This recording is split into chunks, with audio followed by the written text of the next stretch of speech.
Përshëndetje të gjithëve, është vërtet kënaqësi të takohemi përsëri me ju këtu në njësim 5, për arsyen se para 2 vjetësh kjo ka qenë një ndër njësitë ku kemi marrë mbështetje më të madhe në vota dhe për këtë arsye sot është si të flasësh mes miq, si të flasësh sinqerisht mes miq. Dua të ndaj me ju 2 mendime.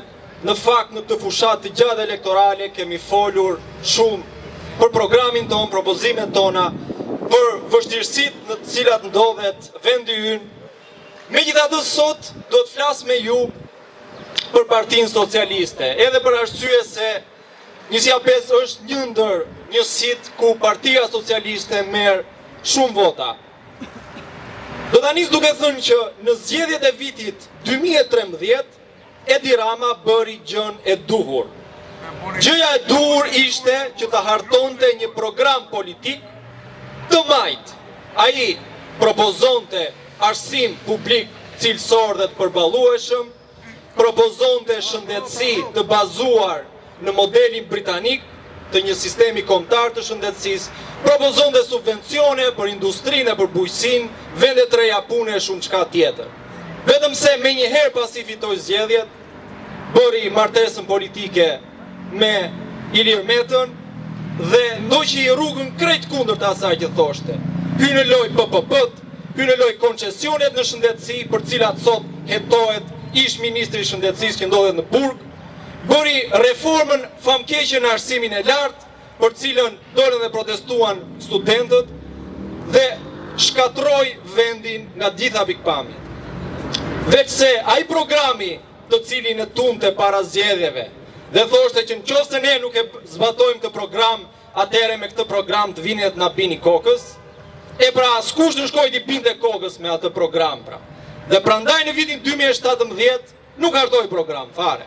Jo, doli me tezën e tepsisë. Tha, deri tani s'më ka lejuar Ilir Meta të realizoj këtë programin. Veçse edhe në 2017-ën vazhdoj me investitor strategjik, vazhdoj me grabitjen e pronave të Bregdetit, vazhdoj me zaptimin e çdo hapësire të lirë që i kishte ngelur qytetit të Tiranës e qyteteve të tjera të Shqipërisë. Prandaj në vitin 2021 nuk hartoi përsëri program, por doli me tezën e tërmetit dhe të Covidit. Tati tërmeti, parat e rindërtimit të cilave supozohet se i vodhi Arben Ahmeta edhe ky gjati s'dinte gjë.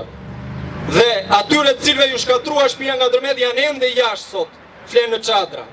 Tati Covidit, që askush nuk flet, por ama studimet e mirëfillta tregojnë se rritja e vdekshmërisë në Shqipëri gjatë Covidit ishte më e larta në Evropë, për shkak të atij sistemi shëndetësor të cilin ne vuajmë për ditë sot.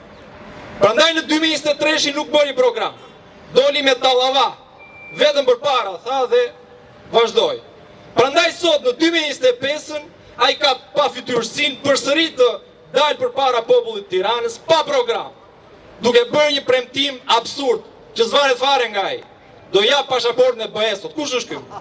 Kush ky që do japë pasaportën e BE-s? Ky është për ndam pasaportat. Atëre pyetja që ngre unë është kjo.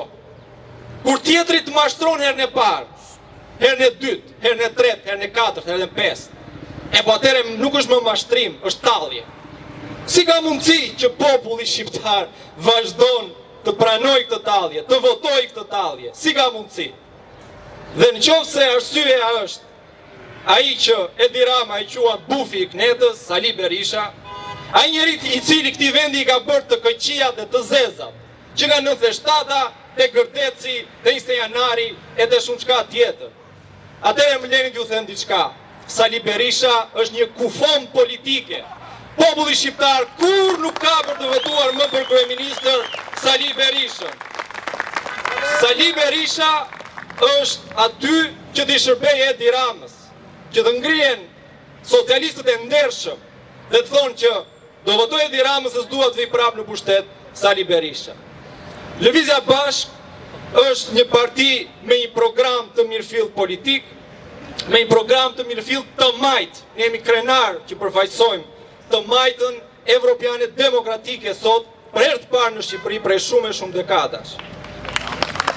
Prandaj, Prandaj jemi të lumtur që ju jeni sot këtu dhe na dëgjoni, pavarësisht nëse do na jepni votën ose jo.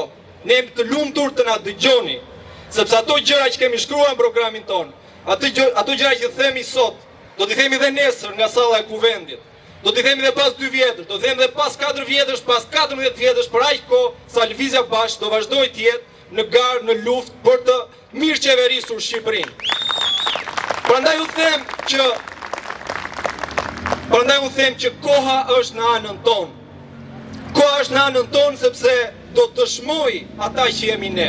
Do të dëshmoj ato gjëra që themi dhe i bëjmë. Por ama koha nuk është në anën e Shqipërisë, nuk është në anën e vendit tonë, sepse Shqipëria po ndahet si plaçk lufte ditë për ditë. Sepse edhe kjo fushë që shohim këtu i ka ditët të numëruar, edhe kjo do zaptohet si shumë e shumë tjera. Dhe çfarë do t'i ngel më pastaj Shqipërisë? Koha nuk është në anën e Shqipërisë, prandaj ju ftoj të gjithëve që të vendoseni në drejtimin e dur të historisë, nëse duam ta quajmë, dhe në zgjedhjen 11 maj të votoni numrin 2 Lëvizjen Bashkë. Meqense sot është edhe 5 maji, dita e dëshmorëve të atë dheut, dua t'ju tregoj një histori. Është historia e një burri i cili kishte 2 djem dhe vendosi të emigrojë jashtë vendit, shkoi në Egjipt, u mor me tregti, vurit ca para më njanë, dhe ato të ardhura që kishte u andau djemve, njëri prej tyre bleu disa ngastra tokë, ndërsa tjetri me ato para pati mundësinë të shkojë në Paris dhe të studioj mjekësi. Në Paris njohu dhe një vajzë të re italiane, me cilën u dashurua, u martua, bëri dhe një fëmijë me të, dhe vendosi të kthehej përsëri në Shqipëri dhe të jetonte në shtëpinë bashkë me të vëllain e vet. Por ja që Shqipëria u pushtua, erdhi në fillim pushtues italian, e më pas pushtues gjerman. Dhe doktori zgjodhi që profesioni e tij ta vinte në shërbim të rinjve, të cilët nga zona e tij kishin vendosur që të dinin malit e të luftonin. Dhe kohën e tij, eksperiencën e tij, profesionin e tij e vuri në shërbim tyre duke mjekuar partizanët e lënduar. Dhe këtë e pagoi me jetën e vet. Se një ditë bukur i trokitën në derë dhe një shqiptar i cili kishte kaluar në anën e okupatorit e goditi dhe la të vrarë. Pas çlirimit, doktori u shpall dëshmorja dheut, por vëllai i tij, i cili kishte ato ngastrat e tokës, u shpall kulak. U burgos në burgun e Burrelit dhe pas 5 vitesh vdiq i burgosur në burgun e Burrelit. Kjo është për të thënë që padrejtësia që i ndodhi njërit vëlla nuk e mpak fare idealizmin e vëllait tjetër. Padrejtësia që ndoqi dhe përndoqi edhe familjen e njërit prej vëllezërve nuk e mpak veprimin, aktin e atij që zgjodhi të ishte në anën e dur të historisë. Por historia nuk mbaron këtu, sepse vajza e kulakut gjatë kohës së luftës u dashurua me një partizan. Me një partizan që kishte shkuar në fshatin e saj për të luftuar, për të çliruar, dhe të dy u martuan. E mëtej partizani pas çlirimit edhe ai shkoi në Moskë, shkoi në Akademinë Ushtarake të Moskës ku studioi. Përse kur u kthye në Shqipëri, ishte gjithmonë i përndjekur për shkak të gruas së tij kulake, të bijës së kulaku. Dhe regjimi i asaj kohe i bënte presion të vazhdueshëm që të ndante gruan. Regjimi i asaj kohe nuk e gradonte, nuk e çoi përtej kolonelit. Padrejtësia e këtij fakti nuk e mpak idealizmin e tij për të dalë malit, për të luftuar. Dhe ky është thelbi që duhet dim të gjithë si shoqëri, që padrejtësitë e shumta sociale nuk duhet ta zhbojnë idealizmin e atyre që dhanë jetën për atë dheun. Ai partizani për cilin fola ishte gjyshi im, gruaja e tij kulake ishte gjyshja ime, babai i saj kulak ishte gjyshi im dhe vllai i tij. Dhe nëse sot vendin ton e kanë uzurpuar këta palë politikanë që po na zaptojnë gjithçka që na ka ngelur, së bashku në bashkëpunim me ata oligark, nëse pra në këtë vend kërkoni të gjeni idealistët, janë pikërisht ata që e luftojnë këtë rend të ngritur në 34 vjet.